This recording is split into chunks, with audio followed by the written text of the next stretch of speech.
ಇದ್ದಕ್ಕಿದ್ದಂತೆ ಮೊಳಗಿದ ಸೈರನ್ ಸದ್ದು. ಭಾರೀ ಮಳೆಗೆ ವಾಹನ ಪಾರ್ಕಿಂಗ್ ಸ್ಥಳದಲ್ಲಿ ನೀರು ತುಂಬಿಕೊಂಡು ಹಲವು ಮಂದಿ ಸಿಲುಕಿದ್ದಾರೆಂಬ ವದಂತಿ. ಅಪಾಯದಿಂದ ತಪ್ಪಿಸಿಕೊಳ್ಳಲು ಮಾಲ್ನಿಂದ ಓಡೋಡಿ ಬಂದ ಜನತೆ. ಕ್ಷಣಾರ್ಧದಲ್ಲಿ ಸ್ಥಳಕ್ಕಾಗಮಿಸಿದ ಅಗ್ನಿಶಾಮಕ ದಳ, ಎನ್ಡಿಆರ್ಎಫ್ ಪಡೆ. ಇದನ್ನೆಲ್ಲ ನೋಡಿ ಯಾವುದೋ ಅಪಾಯದ ಬಗ್ಗೆ ಹೇಳ್ತಾ ಇದ್ದೀವಿ ಅಂತ ಅಂದ್ಕೊಂಡ್ರಾ? ಹಾಗಿದ್ರೆ ನಿಮ್ಮ ಊಹೆ ತಪ್ಪು.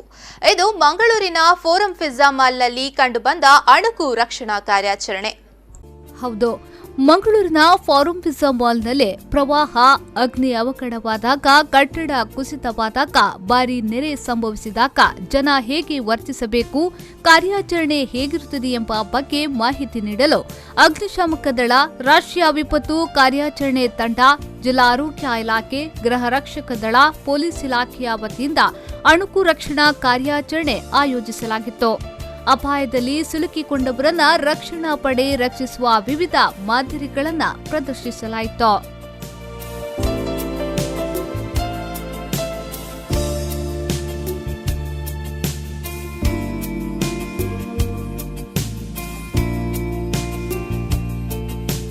ನೀರಲ್ಲಿ ಮುಳುಗುತ್ತಿರುವ ವ್ಯಕ್ತಿಯನ್ನ ದೋಣಿ ಮೂಲಕ ರಕ್ಷಣೆ ಮಾಡುವ ಬಗೆಯನ್ನ ಎನ್ಡಿಆರ್ಎಫ್ ತಂಡದವರು ತೋರಿಸಿಕೊಟ್ರೆ, ಜನರನ್ನ ಸಾಗಿಸುವುದಕ್ಕೆ ಸ್ವಯಂ ಸೇವಕರ ತಂಡ ಸಜ್ಜಾಗಿತ್ತು.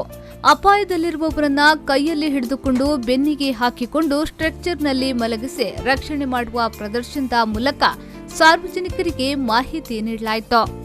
ಗಾಯಗೊಂಡ ವ್ಯಕ್ತಿಗಳನ್ನ ತಪಾಸಣೆ ಮಾಡಿದ ವೈದ್ಯಕೀಯ ತಂಡ ಆಂಬ್ಯುಲೆನ್ಸ್ ಮೂಲಕ ಆಸ್ಪತ್ರೆಗೆ ಸಾಗಿಸುವುದರ ಮೂಲಕ ಸ್ಪಂದಿಸಿದ್ರು. ಮೇ 29 ಮಂಗಳೂರಲ್ಲಿ ಫ್ಲಡ್ ಆಗಿದೆ. ಅದಾದ ನಂತರ ಮಡಿಕೇರಿ ಜೋಡುಪಾಳಲ್ಲಿ ಫ್ಲಡ್ ಲ್ಯಾಂಡ್ ಸ್ಲೈಡರ್ ಆಗಿ ಜನ ಸಾಕಷ್ಟು ಜನ ಸಿಕ್ಕಿ ಹಾಕೊಂಡಿದ್ರು. ವೆರಿ ರೀಸೆಂಟಾಗಿ ಹುಬ್ಬಳ್ಳಿಯಲ್ಲಿ ಒಂದು ಬಿಲ್ಡಿಂಗ್ ಕೊಲ್ಯಾಪ್ಸ್ ಆಗಿ ಅಲ್ಲಿ ಫೈರ್ ಸರ್ವಿಸ್, ಎನ್ಡಿಆರ್ಎಫ್ ಎಲ್ಲ ಇಲಾಖೆಗಳು ಸೇರಿ ವರ್ಕ್ ಮಾಡಿದ್ದಾರೆ. ಸೊ ಆ ಒಂದು ಕಾರಣದಿಂದ ಮಿನಿಸ್ಟ್ರಿ ಆಫ್ ಹೋಮ್ ಅಫೇರ್ಸ್ ಮತ್ತು ನಮ್ಮ ಸ್ಟೇಟ್ ಗೌರ್ಮೆಂಟಿಂದ ಎಲ್ಲೆಲ್ಲಿ ಮಾಲ್ಗಳಿದೆ ಅಲ್ಲಿ ಒಂದು ಮಾಕ್ ಡ್ರಿಲ್ನ ಮಾಡಲಿ ಅಲಾಂಗ್ ವಿತ್ ಅದರ್ ಡಿಪಾರ್ಟ್ಮೆಂಟ್ ಅಂತ ಹೇಳಿ ಟುಡೇ ಒಂದು ಪ್ಲ್ಯಾನ್ ಮಾಡಿದ್ದೀವಿ.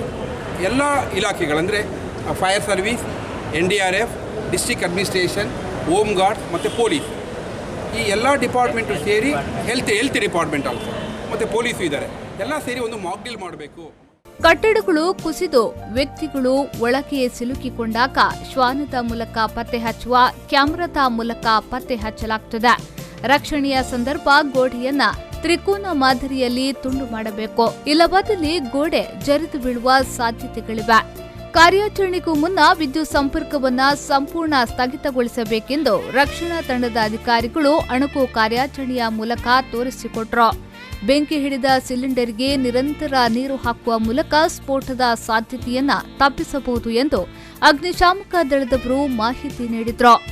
ಕಳೆದ ವರ್ಷ ಮೇ 29ರಂದು ಬಂದಂಥ ಒಂದು ನೆರೆ, ಅದರ ಸಂದರ್ಭದಲ್ಲಿ ಆದಂಥ ಒಂದು ಘಟನೆಗೆ ಸಂಬಂಧಪಟ್ಟಂತೆ ಈ ಬಾರಿ ಕೂಡ ನಾವು ಅದಕ್ಕೆ ತಯಾರಾಗಿರಬೇಕು. ಮತ್ತು ಈ ಏನು ನ್ಯಾಚುರಲ್ ಡಿಸಾಸ್ಟರ್ ಆದ ಸಂದರ್ಭದಲ್ಲಿ ಇಲಾಖೆ, ಇತರ ಇಲಾಖೆ ಸೇರಿದಂತೆ ಆರೋಗ್ಯ ಇಲಾಖೆ ಕೂಡ ಸೇರಿಕೊಂಡು ಜನರನ್ನು ರಕ್ಷಿಸುವ ಒಂದು ನೆಲೆಯಲ್ಲಿ ಒಂದು ಮಾಕ್ ಡ್ರಿಲ್ಲನ್ನು ಈಗ ಹಮ್ಮಿಕೊಂಡಿದ್ದೇವೆ. ಒಂದು ಕಾಲು ಗಂಟೆ, ಅರ್ಧ ಗಂಟೆಯಲ್ಲಿ ಇದು ಪ್ರಾರಂಭ ಆಗ್ತದೆ. ಒಂದು ಹಾಫ್ ಆನ್ ಅವರ್ ಇರ್ತದೆ ಕಾರ್ಯಕ್ರಮ. ವಿಶೇಷ ಈಗ ಹೇಳಿದ ಹಾಗೆ ಒಂದು ಫ್ಲಡ್ ಬಂದರೆ ಜನರದಲ್ಲಿ ಸಿಕ್ಕಾಕೊಂಡಾಗ ಜನರನ್ನು ಉಳಿಸುವ ಒಂದು ಕೆಲಸ ಆಗುವಂಥದ್ದು, ಮತ್ತು ಏನಾದರೂ ಆರೋಗ್ಯಕ್ಕೆ ತೊಂದರೆ ಅಥವಾ ಜೀವಕ್ಕೆ ತೊಂದರೆ ಆದಾಗ ಅವರನ್ನು ಕೂಡಲೇ ಆಸ್ಪತ್ರೆಗೆ ಕಳಿಸುವಂಥದ್ದು. And how to give the first aid and all to save the precious lives.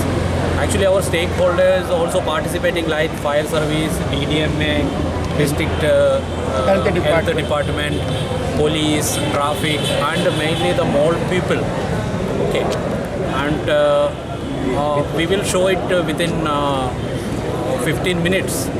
First, there will be a scenario based on floods, that is some people trapped inside the basement.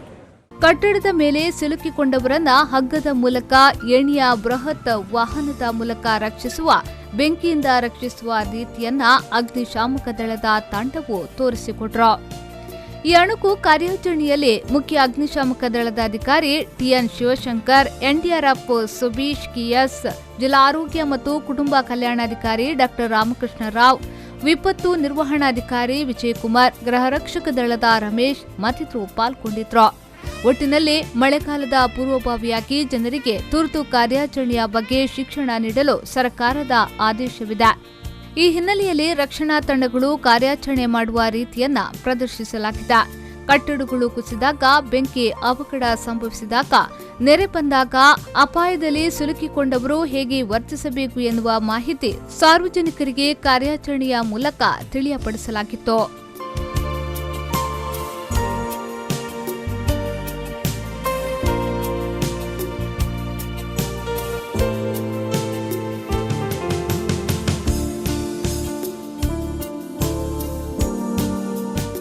Nagesh Kavoor, ವಿ4 news 24/7 Mangaluru.